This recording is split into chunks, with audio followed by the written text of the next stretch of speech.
Okay, real quick. What if I told you the ancient Egyptians weren't just building pyramids? They were encoding cosmic secrets into the very stones. And I'm not talking about conspiracy theory fluff. I'm talking real patterns, real numbers, and a system so deep, it makes our modern math look like kindergarten. The pharaohs didn't just believe in gods, they believed in numbers, specific ones, sacred ones, numbers that shaped temples, tombs, and even the afterlife itself. And in this video, I'm taking you inside that world. We're talking about hidden meanings behind the number 7, the divine geometry of the pyramids, and how numerology literally ran the empire from birth to death. Stick around, because once you see the patterns they used, you'll never look at math or history the same way again. What if I told you that the ancient Egyptians didn't just build monuments to honor their gods? They built mathematical codes into stone. That every step you climb on a pyramid, every chamber, every measurement, might actually be part of a bigger numerical language, one they believed connected them to the divine? Yeah, this isn't just dusty old history. This is a mystery that's been hiding in plain sight for thousands of years. And here's the wild part. The numbers they used, they weren't just random. They were sacred, chosen, revered. Numbers like 3, 7, and 12 didn't just show up in architecture. They showed up in religious rituals, funerary spells, even in how they mapped out the afterlife. Now you might be thinking, wait, were they doing numerology thousands of years before the word even existed? Exactly. And once you see how deep it goes, it'll flip your entire idea of what math meant to ancient civilizations. Because here's the truth. For the pharaohs and their priests, numbers weren't about equations. They were about energy, about balance, about channeling cosmic order. Numbers were a spiritual technology. And in this video, we're peeling back the limestone to reveal those secrets, from pyramid proportions that reflect pi and the golden ratio, to the mystical use of numbers in the Book of the Dead. We're decoding how the ancients used numerology to bridge the gap between Earth and eternity. All right, so here's what we're diving into today. And trust me, it's not your average ancient Egypt story. We're going deep into the minds of the pharaohs, but not just to talk about gods or tombs. We're going to look at how numbers, yes, numbers, played a hidden but massive role in how they saw the universe. This isn't just about math. This is about meaning. By the end of this video, you'll understand why certain numbers kept popping up in Egyptian temples, myths, and rituals. You'll see how the number 3 wasn't just a number. It symbolized completeness. Why 7 was the number of spiritual perfection. Why 12 was used in everything from calendars to cosmology. And we're not stopping at the surface. We'll break down how Egyptian architects may have designed the pyramids using the golden ratio, how numerical symbolism shaped the afterlife journey in the Book of the Dead, and how everyday life, from sacred festivals to spells, was deeply rooted in numerical meaning. You'll get the real deal, historical facts, architectural evidence, and a few mind-blowing theories that connect the dots between sacred numbers and ancient power. So if you've ever looked at a pyramid and wondered, how did they do this? This video is going to give you a whole new perspective. To really understand why numbers were such a big deal in ancient Egypt, we've got to step into their world for a second. Because to the Egyptians, life wasn't just happening randomly. It was part of a grand cosmic system.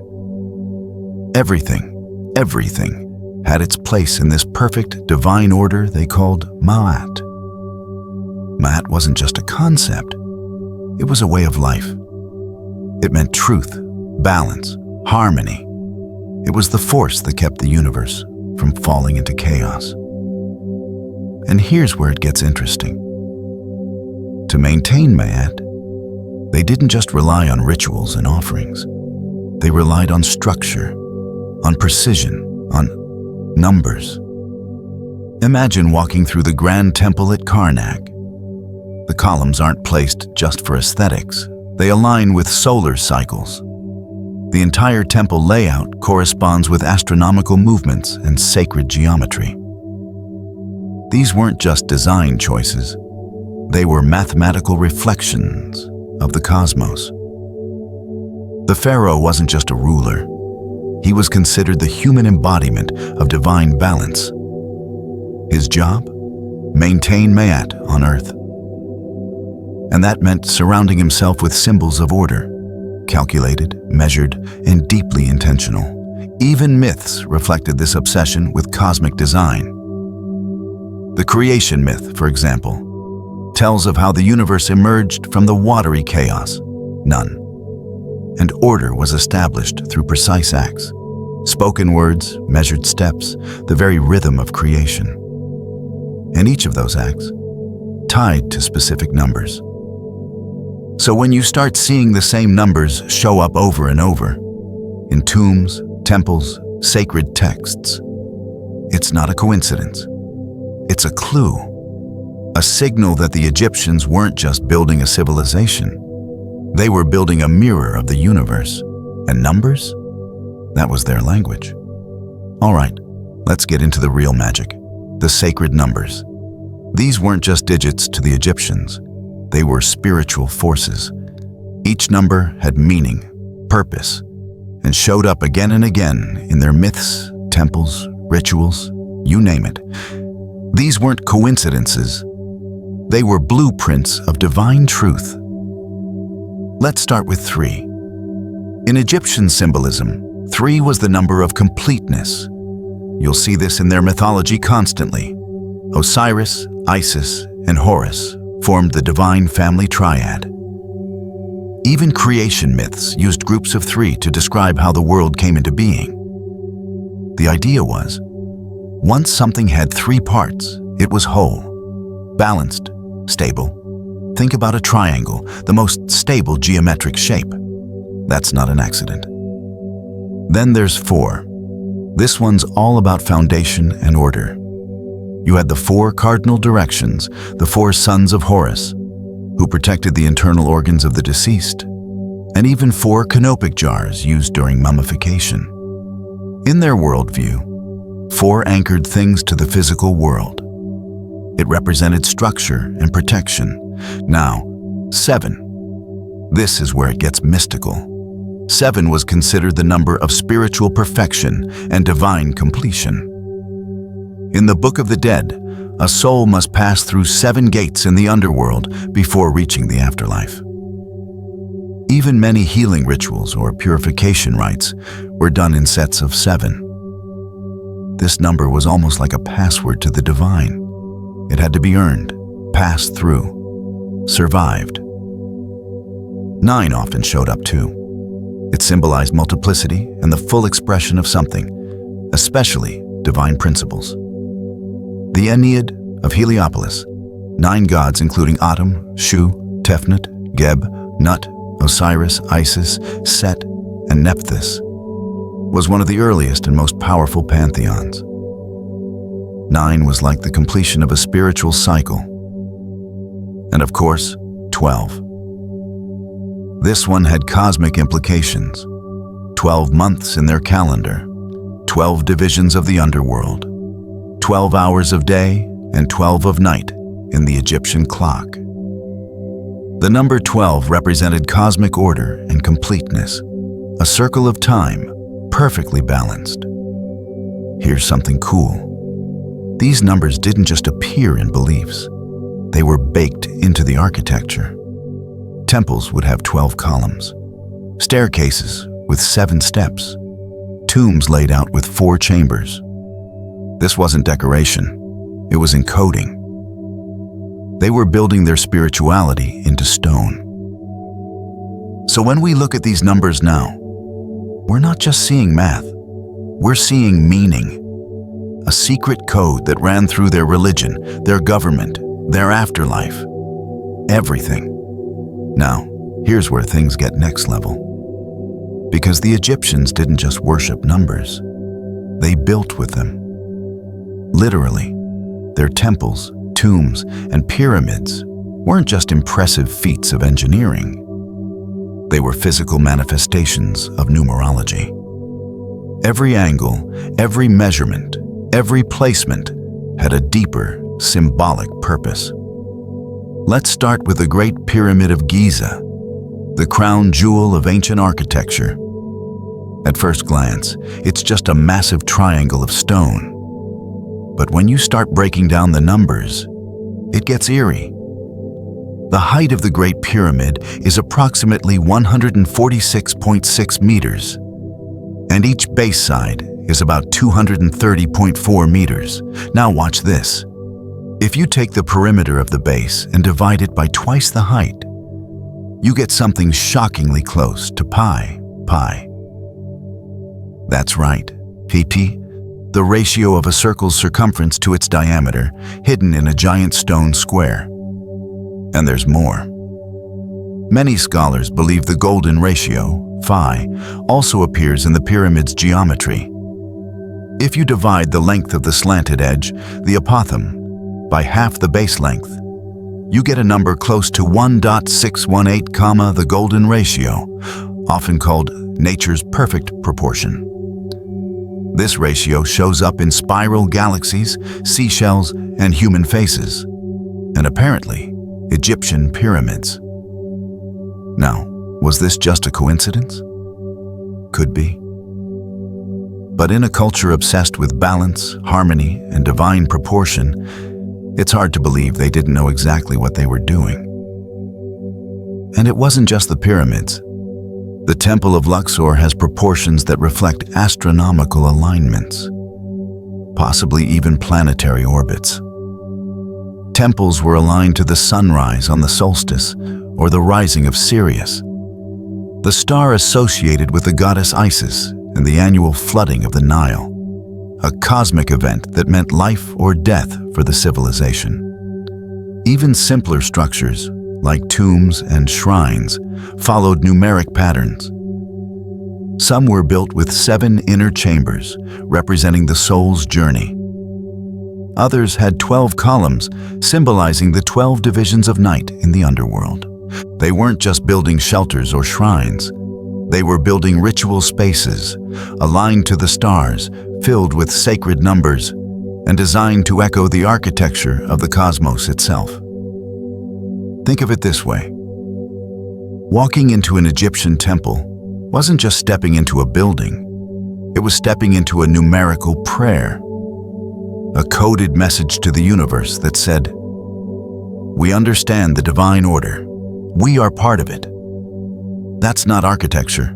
That's sacred engineering. All right, now that we've seen how the Egyptians carved sacred numbers into stone, let's talk about something even more fascinating: how they lived by those numbers. Because numerology wasn't just something for kings and architects. It was baked into everyday life, religion, rituals, even the way they told time. Let's start with the calendar, an essential part of Egyptian society. Their year was divided into 12 months, each with 30 days, giving a clean 360-day cycle. But then they added 5 extra days at the end of the year, known as the epigomenal days. These weren't just filler days, they were sacred. Each one was tied to the birth of a god: Osiris, Horus, Set, Isis, and Nephthys.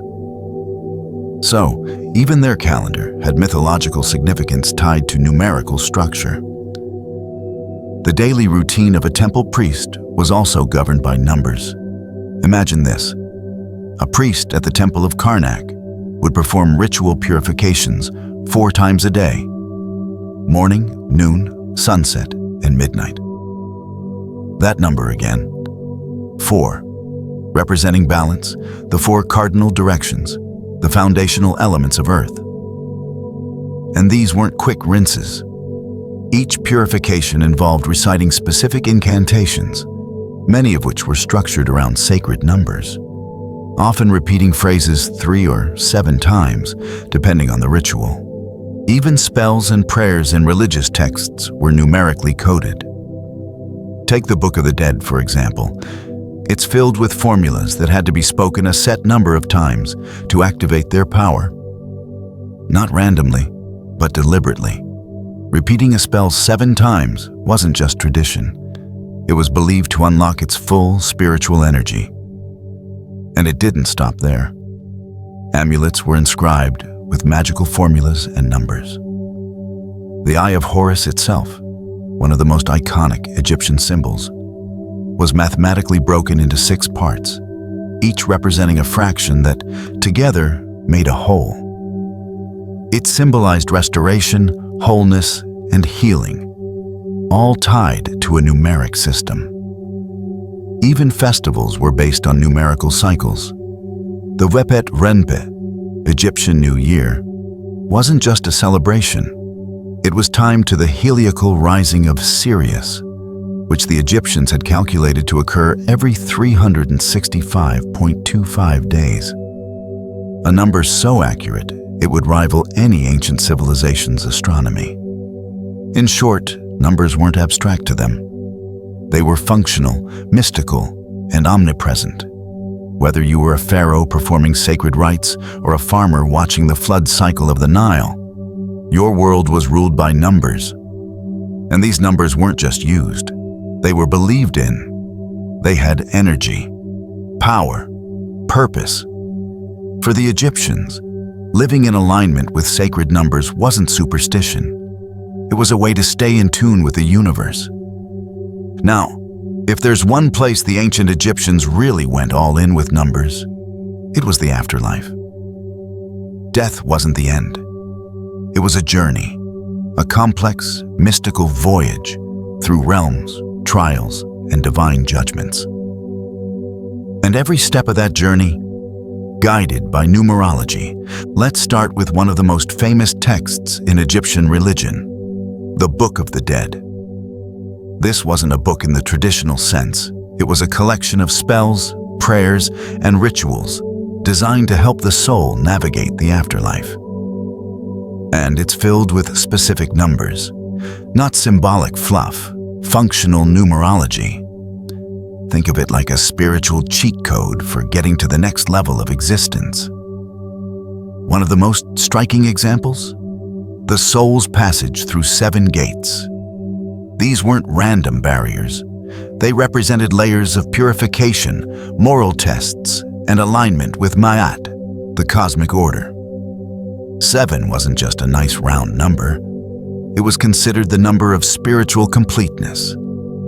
If the soul passed through all 7 successfully, it was deemed worthy to reach the Hall of Judgment. And that's where things get really intense. In the Hall of Ma'at, the heart of the deceased was weighed against the feather of truth. But it wasn't just one god doing the judging. There were 42 divine judges, each representing one of Egypt's provinces, or nomes. The soul had to make 42 declarations of innocence, called the negative confessions, claiming things like, I have not stolen, I have not lied, and so on. Why 42? Because it covered every region of Egypt, symbolizing total moral accountability. It wasn't enough to be pure in theory. You had to be pure everywhere. And that number wasn't arbitrary. It was a spiritual audit system encoded in numerology. Even in the architecture of tombs, numbers played a key role. Many tombs were laid out with multiple chambers, often in patterns that reflected the journey of the soul. Some had 4 rooms to represent the 4 sons of Horus, the protectors of the organs. Others were built with 12 sections, representing the 12 hours of night the sun god Ra traveled through the underworld. Another powerful symbol tied to time, death, and rebirth. And let's not forget amulets. The Ankh, the Jed pillar, the scarab. Many of these carried inscribed numbers or were grouped in symbolic sets. A common example? Wearing 3 amulets, one for protection, one for resurrection, and one for guidance.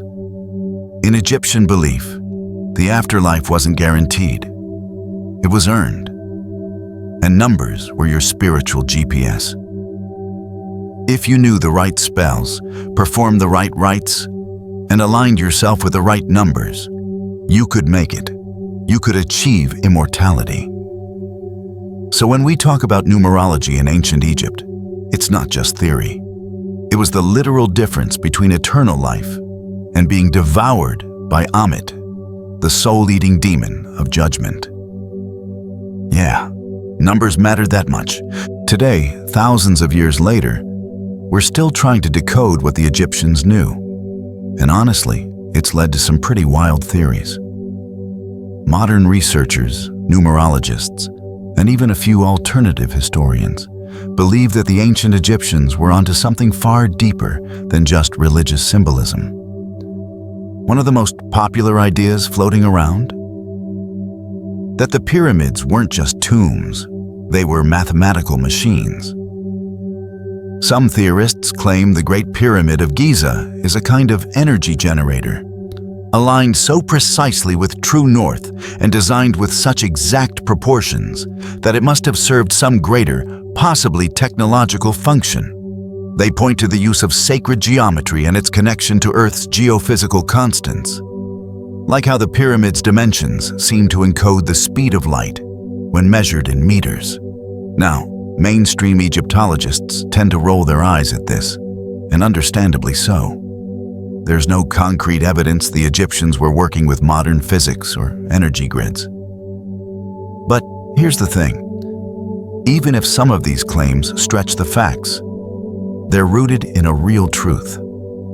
The Egyptians were obsessed with precision, alignment, and numerical harmony.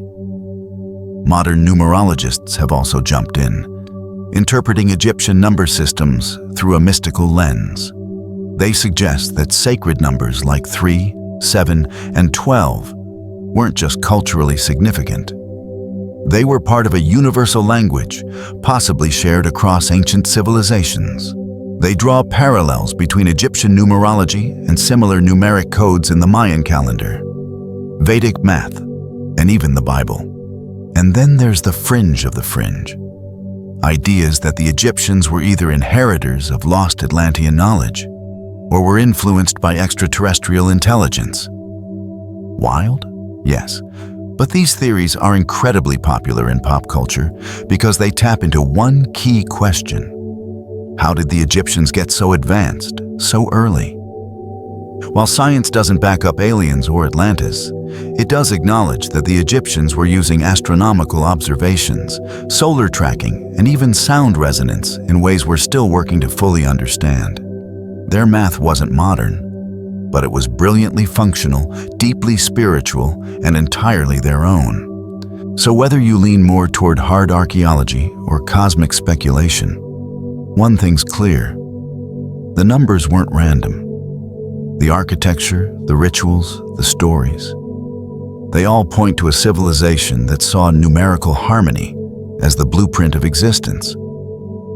And honestly, that idea feels more relevant than ever, because even now we're still trying to find the order in the chaos, the pattern in the noise, just like the Egyptians did, with numbers as the key.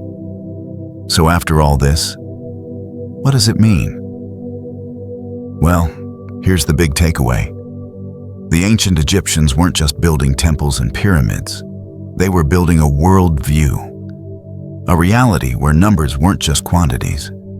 They were qualities, living forces, divine codes that structured the universe from the Nile to the stars. They believed that by aligning with these sacred numbers, through rituals, architecture, daily life, and even death, they could connect with the cosmic order. Math wasn't just philosophy, it was math in action. And they expressed it in everything from a 4-sided pyramid to a 42-deity tribunal. That's what makes this civilization so mind-blowing. They didn't separate science from spirituality. Geometry was theology. Timekeeping was cosmic alignment. Reciting a spell 7 times wasn't just tradition. It was tapping into something eternal, And honestly, it makes you wonder, what patterns are we living by without even noticing? What numbers are shaping our world? Are we still chasing meaning in the chaos, just like they were, but without realizing it? So, here's my challenge to you. Start looking around. Start paying attention to the numbers that keep showing up. In nature, in architecture, in your own life. Maybe, just maybe, the Egyptians were onto something timeless. And if you found this fascinating, and let's be real, how could you not? Go ahead and hit that like button, subscribe, and drop a comment telling me which sacred number you found the most interesting. Was it the Divine 3, the Mystical 7, the Cosmic 12? I'd love to know what patterns you see. Before you go, don't forget, this is just the tip of the pyramid. And if you're into the kind of content that blends ancient wisdom with modern curiosity, make sure you subscribe. Because every week, we decode forgotten history, hidden science, and spiritual systems that still echo through time. Drop a comment below and let's talk. What's your favorite ancient number? And where do you see it show up in your life? Until next time, stay curious, keep questioning, and remember, sometimes the answers we're looking for aren't written in words, they're written in numbers.